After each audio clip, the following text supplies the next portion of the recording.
Beat पे कुछ question लगा लेते हैं। देखो अब ऑलमोस्ट थ्योरी तो आपकी कंप्लीट हो चुकी है वेव की। अब इस लेक्चर में मैं मैक्सिमम आपको क्वेश्चन ही कराऊंगा डिफरेंट टाइप के।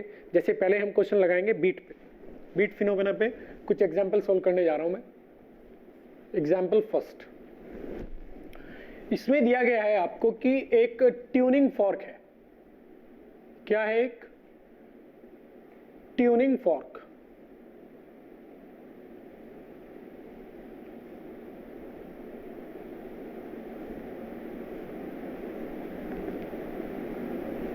ये एक ट्यूनिंग फॉर्क है और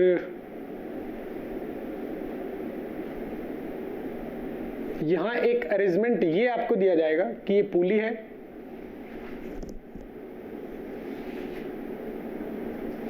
देखेंगे आप किस तरीके से वो क्वेश्चन फ्रेम करता है। यहां एक मास रख दिया जाता है 5 kg मास है। ये लेंथ आपको दी जाती है 1 मीटर, ये 1 मीटर लेंथ है।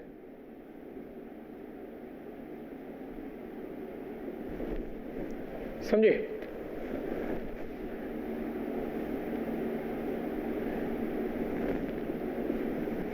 बोला जाएगा string A B is vibrating in its fundamental mode, in its fundamental mode. Fundamental mode में ये ए बी स्ट्रिंग वाइब्रेट कर रही है। इसका मतलब ए और बी पर क्या बन रहा है? नोड बन रहा है। Clear? Mu of given string is, mu दिया गया है आपको 0.2 kg पर मीटर, ये दिया गया है। ये बोला गया है स्ट्रिंग के बारे में। अब उन्होंने बताया कि यदि ये ट्यूनिंग फॉर्क और ये अरेंजमेंट जो बनाया गया है, इन दोनों को वाइब्रेट कराया जाए तो नंबर ऑफ बीट 4 सुनाई देते हैं। If tuning fork is vibrated with string, then the number of beat in 1 second, number of beat बोल दिया जाए तो वो 1 सेकंड में ही होता है, उसे लिखने की जरूरत नहीं है। इन 1 सेकंड नंबर ऑफ बीट यानी बीट फ्रीक्वेंसी बोल रहा है वो। नंबर ऑफ बीट्स आर 4 है। Then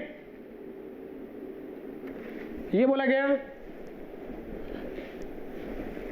and if the branches of tuning fork is rubbed by filer, then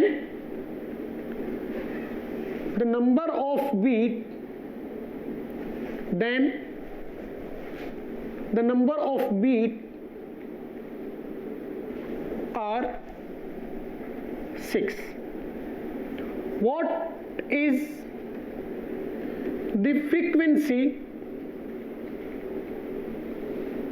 of tuning fork?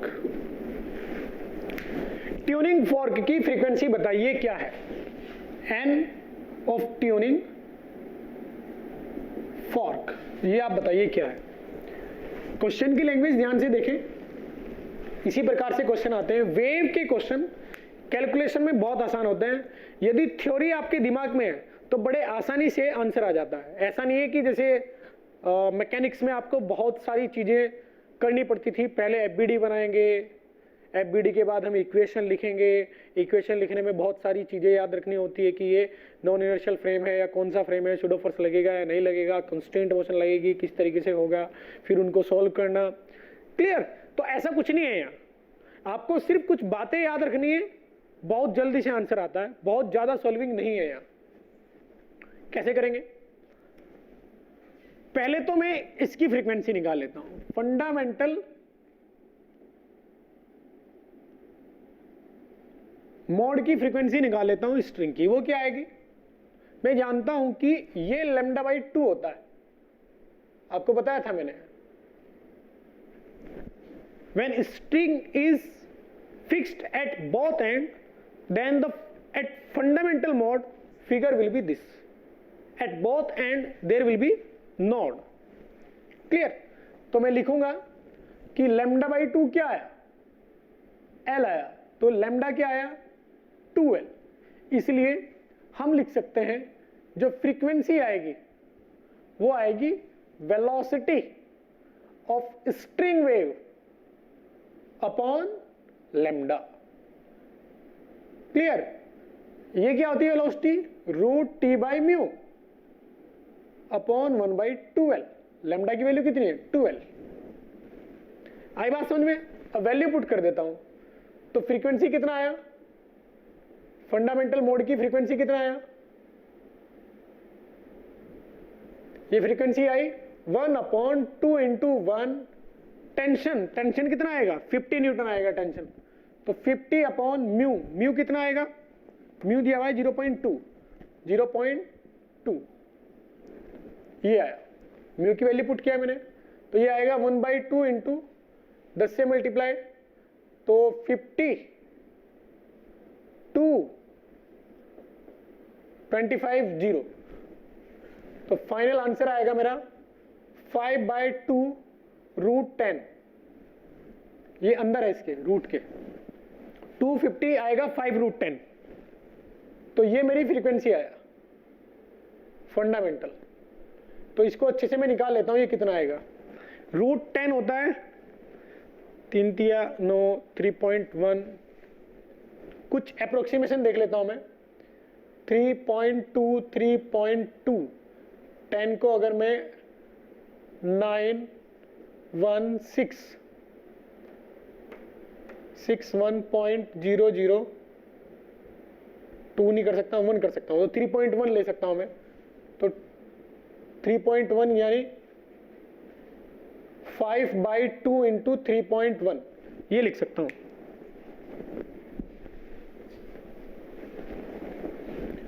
यहां से बाई 2 7.75 ये आ जाएगा। तो मेरी जो फंडामेंटल फ्रीक्वेंसी आएगी स्ट्रिंग की वो आएगी 7.75। ये वैल्यूज ऐसी नहीं होती है जैसे मैंने तो रैंडम वैल्यूज ली है। क्वेश्चन में हमेशा ये वैल्यूज ऐसी लेगा कि रूट परफेक्ट आएगा, आराम से लिख सको। जैसे यहां अगर होता 2500 तो क्या आता? 50 आ जाता रूट। इस तरीके की मतलब कैलकुलेशन आसानी से की जा सके, इस टाइप की वो अमाउंट लेता है। यहां तो मैंने रैंडमली लिया इसलिए 7.75 आया। अब मुझे पता है कि यदि मैं इन दोनों को वाइब्रेट कराता हूं तो मुझे नंबर ऑफ बीट 4 सुनाई देते हैं, 4।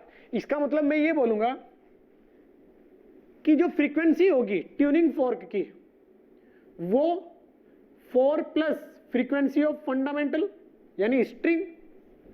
ये जो स्ट्रिंग है इसकी फ्रीक्वेंसी जो है फंडामेंटल मोड की, यहां स्ट्रिंग ही लिख देता हूं। क्या लिख देता हूं? Frequency of string. या तो उससे 4 ज्यादा होगी या उससे 4 कम होगी। मेरी समझ में ये आता है कि या तो ये आंसर होगा या फिर ये आंसर होगा, क्योंकि नंबर ऑफ बीट क्या होता है? नंबर ऑफ बीट क्या होता है?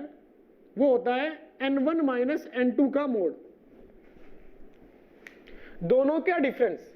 ये किसका है, स्ट्रिंग की फ्रीक्वेंसी, और इसकी फ्रीक्वेंसी मान लेता हूं n है, तो इन दोनों का डिफरेंस, इसका और इसका डिफरेंस 4 आना चाहिए, नंबर ऑफ बीट्स ये होता है। अब डिफरेंस 4 आना चाहिए, इसका मतलब क्या है कि ये वाली फ्रीक्वेंसी 11 भी हो सकती है, 11.75 और 3.75 भी हो सकती है। आई बात समझ में, क्लियर? तो इस प्रकार से आप क्वेश्चन सोल्व करेंगे कि इसकी फ्रीक्वेंसी है तो 4 ज्यादा होगी या 4 कम होगी, तभी नंबर ऑफ बीट 4 आ सकता है, उस स्टेट में ही नंबर ऑफ बीट 4 आ सकता है।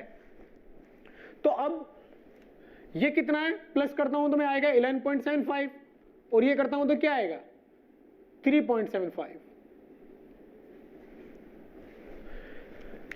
अब इन दोनों में से क्या आंसर है, इसके लिए उसने सेकंड स्टेटमेंट दिया है। वो स्टेटमेंट क्या है, if the branches of tuning fork is rubbed by filer, मतलब अगर मैं इसकी ब्रांच को घिस देता हूं फाइलर से तो फ्रीक्वेंसी हो जाती है, नंबर ऑफ बीट फ्रीक्वेंसी हो जाती है 6, फिर नंबर ऑफ बीट बढ़ जाते हैं।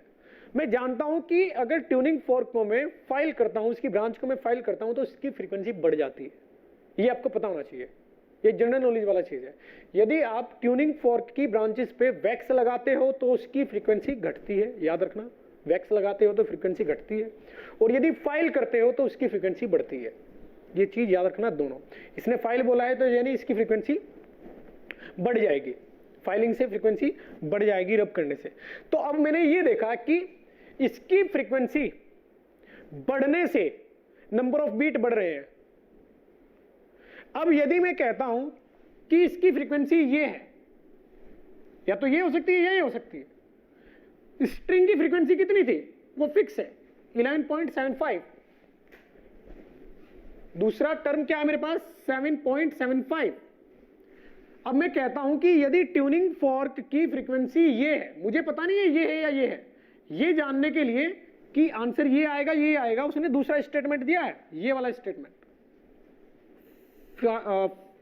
फाइल करने वाला स्टेटमेंट, रब करने वाला स्टेटमेंट दिया है। तो अब लॉजिकल चीज स्टार्ट होती है। मैं यदि, मुझे पता है फाइल करने से फ्रीक्वेंसी बढ़ती है, मैं यदि ये मान लेता हूं कि ट्यूनिंग फॉर्क की फ्रीक्वेंसी ये है तो फाइल करने से इसका अमाउंट बढ़ेगा, और इसका अमाउंट यदि बढ़ता है, ऐसा नहीं होता है कि बहुत ज्यादा बढ़ जाता है, थोड़ा सा अमाउंट बढ़ता है। अगर मैं कहता हूं कि ये बढ़ेगा तो इन दोनों का डिफरेंस बढ़ेगा या घटेगा, इसका और इसका डिफरेंस बढ़ेगा या घटेगा। अगर आप इसको बढ़ाते हो तो बेटा डिफरेंस घटेगा, और डिफरेंस क्या हो रहा है, बढ़ रहा है। पहले कितना था 4, अब कितना है 6, तो डिफरेंस बढ़ना चाहिए। तो इसका मतलब ये फ्रीक्वेंसी नहीं है ट्यूनिंग फॉर्क की, ये फ्रीक्वेंसी है। यदि आप इस पे फाइल करते हो तो इसका अमाउंट बढ़ेगा, किसका 11.75 से ज्यादा होगा अमाउंट, क्लियर। और ज्यादा होने से क्या होगा, अब इसका और इसका डिफरेंस 7.75 का और 11.75 का डिफरेंस अब 6 हो सकता है, बढ़ जाएगा डिफरेंस। पहले क्या था 4, अब क्या डिफरेंस 6, तो 6 कब आएगा, जब इसमें इंक्रीमेंट होगा। अगर इसमें इंक्रीमेंट होता है तो डिफरेंस घटेगा, क्लियर। तो इसका मतलब आंसर क्या है, because due to filing frequency of tuning fork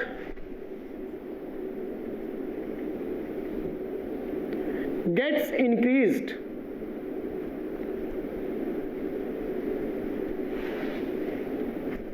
and we know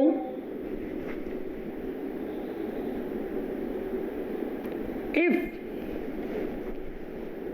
increment is done in 11.75,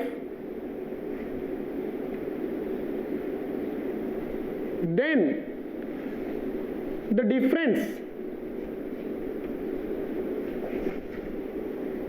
will increase, will get increased. That's why the frequency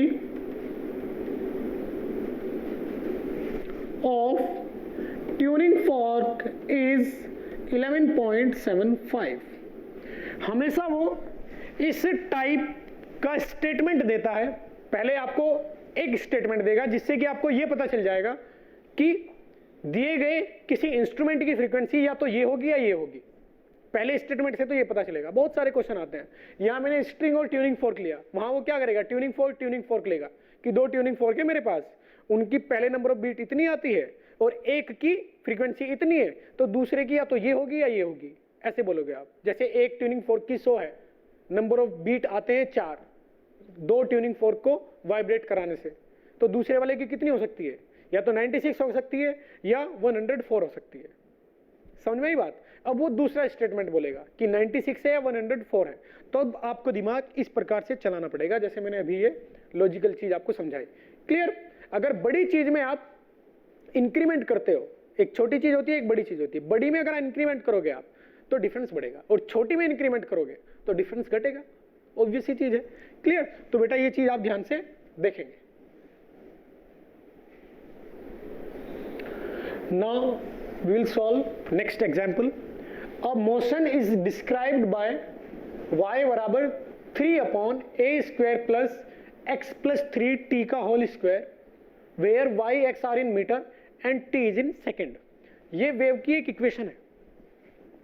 आपको बताना है कि ये वेव किस डायरेक्शन में मूव कर रही है, एक तो ये बताना है पॉजिटिव डायरेक्शन या नेगेटिव डायरेक्शन, दूसरा ये किस टाइप की वेव है, प्रोग्रेसिंग वेव है या स्टेशनरी वेव है, तीसरा इसकी अगर ये प्रोग्रेसिंग वेव है तो वेलोसिटी कितनी है।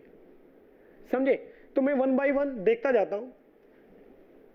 क्या ये प्रोग्रेसिव वेव है? बिल्कुल ये प्रोग्रेसिव वेव है। क्यों? क्योंकि इसमें डिस्प्लेसमेंट और टाइम लीनियरली रिलेटेड है, एडिशन में है। तो हम बोलेंगे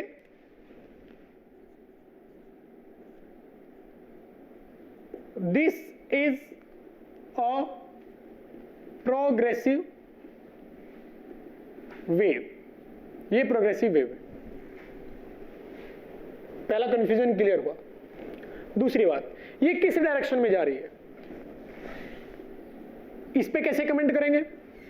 दोनों की डायरेक्शन, दोनों के साइन पॉजिटिव है, टाइम और लोकेशन x दोनों के साइन पॉजिटिव है, इसलिए निगेटिव डायरेक्शन में ये प्रोग्रेस कर रही है, प्रोपगेट कर रही है। Wave is moving in negative direction.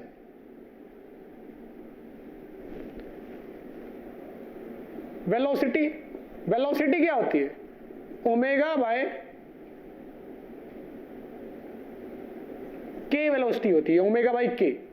Omega होता है 2 पाई एन, के होता है 2 पाई बाय लैम्डा, तो एन इंटू लैम्डा आ जाएगा, 2 पाई से 2 पाई कट जाएगा, तो ओमेगा बाई के होती है।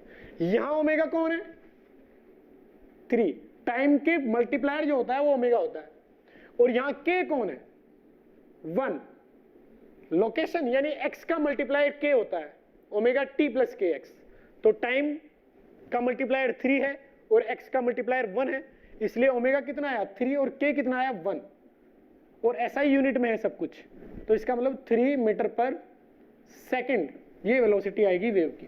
तो इस टाइप से भी क्वेश्चन आते हैं, ध्यान से देखें कैसे किया मैंने ये। Now example third, figure shows a stationary wave between 2 fixed points P and Q। P और Q के बीच में एक स्टेशनरी वेव मैंने आपको दिखाई हुई है। विच पॉइंट्स ऑफ 2, 3, 1, 1, 2, 3 से 1, 2, 3 पॉइंट में से कौन कौन से पॉइंट x के साथ फेज में है, ये आपको बताना है। दोबारा फिर बोल रहा हूं मैं, 1, 2, 3 पॉइंट में से कौन कौन से पॉइंट x के साथ फेज में है, ये आपसे पूछा जा रहा है। तो इसको किस प्रकार से सॉल्व करोगे।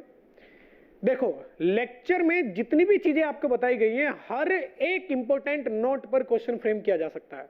ये चीज मैंने आपको लेक्चर में बहुत ही एम्फसाइज करके आपको बताई थी, समझे, अच्छे से बताई थी। 2 स्टेटमेंट आपको बोले थे मैंने, उन 2 स्टेटमेंट पे ये क्वेश्चन आया हुआ है। आपको बताना है 2, 1 और 3 पॉइंट x के साथ में कौन कौन इस x के साथ में फेज में है 1 2 3 से। तो देखो मैंने आपको बोला था हमेशा नोड के आसपास वाले पॉइंट अपोजिट फेज में होते हैं, यानी 1 x के साथ फेज में नहीं होगा। अगर ये पॉइंट ऊपर जा रहा है तो ये पॉइंट नीचे जाता है। नोड के आसपास के पॉइंट, नोड से आगे और नोड के पीछे λ/4 डिस्टेंस की विसिनिटी में, λ/4 पीछे और आगे भी λ/4, यानी यहां से आगे λ/4 और यहां से λ/4। अगर मैं किसी भी पॉइंट की बात करता हूं तो पॉइंट अपोजिट फेज में होते हैं। जैसे ये पॉइंट और ये पॉइंट अपोजिट फेज में है। आई बात समझ में? क्लियर? आप यहां तक जाओगे, इस पॉइंट से इस पॉइंट में कहीं भी जाओगे वो सभी सेम फेज में होता है, ये मैंने आपको बताया था। तो λ/4 भी बोलने की जरूरत नहीं है, आप ये कहोगे कि नोड से आगे अगले नोड तक और नोड से पीछे पिछले नोड तक सभी पॉइंट अपोजिट फेज में होते हैं, क्योंकि ये सारे पॉइंट एक साथ नीचे जाएंगे तब ये सारे पॉइंट एक साथ ऊपर जाएंगे। जब ये पॉइंट यहां से यहां पहुंचेगा उसी वक्त ये पॉइंट यहां से यहां पहुंचेगा, सेम इंस्टेंट। तो इसका मतलब 1 x के साथ फेज में नहीं हो सकता, लेकिन ये इसके साथ फेज में हो सकता है। जब ये पॉइंट यहां से यहां जाएगा उसी इंस्टेंट पे ये पॉइंट यहां से यहां जाएगा। क्लियर? ये एक साथ होगा कि जब ये वाला अरेंजमेंट नीचे आएगा तब ये वाला अरेंजमेंट ऊपर जाएगा। ये रस्सी का एक फोटो है, एक इंस्टेंट का फोटो है ये रस्सी का एक इंस्टेंट का फोटो है। अब जैसे समय बीतेगा तो ये रस्सी नीचे आएगी, थोड़ा यहां से ऐसा होगी, ये नीचे आएगी। तो देखो ये पॉइंट नीचे आ रहा है तो ये पॉइंट भी नीचे आ रहा है, लेकिन ये पॉइंट निगेटिव से नीचे आ रहा है। समझे? तो याद रखना कि इनकी फेज, इसकी और इसकी फेज सेम है। ये भी ऊपर जा रहा है यहां से तो ये भी ऊपर जाएगा यहां से, सेम फेज में है। 2 और कौन? x, और 3 और 2 सेम फेज में होते हैं। दो लगातार नोड के बीच सारे पॉइंट सेम फेज में होते हैं, यानी 2 और 3 की बात करो तो एक ही बात कर रहे हो आप। 2 और 3 सेम फेज में है, यानी 2 और 3 x के साथ सेम फेज में है, लेकिन 1 सेम फेज में नहीं है। समझ में बात? ये जब यहां से यहां जाएगा, मान लेते हैं एक इंस्टेंट पे स्ट्रिंग की शेप ये है, मिड वाली शेप है, अपनी मेन पोजीशन पे पूरी के पूरे पार्टिकल स्ट्रिंग के, तब ये पॉइंट मान लेते हैं यहां से यहां जाता है, यानी ये शेप आती है, ये वाली जो मैंने बनाई है अभी, ये शेप आती है मान लेते हैं। तो उस इंस्टेंट पे इस पॉइंट को नीचे जाना पड़ेगा, यानी अपोजिट फेज। ये पॉइंट ऊपर जा रहा है तो ये पॉइंट नीचे आ रहा है, और ये पॉइंट ऊपर जाएगा, रस्सी यहां जाएगी। क्लियर? ये पॉइंट यहां से यहां जाएगा, इसका मतलब 2 3 पॉइंट x के साथ फेज में है। तो आंसर आएगा point 2 and 3 are in phase with x। इसको अच्छे से समझेंगे, ये मैंने लेक्चर में भी आपको बताया था, इसी तरीके से वो क्वेश्चन पूछता है, इसी तरीके से। ओके।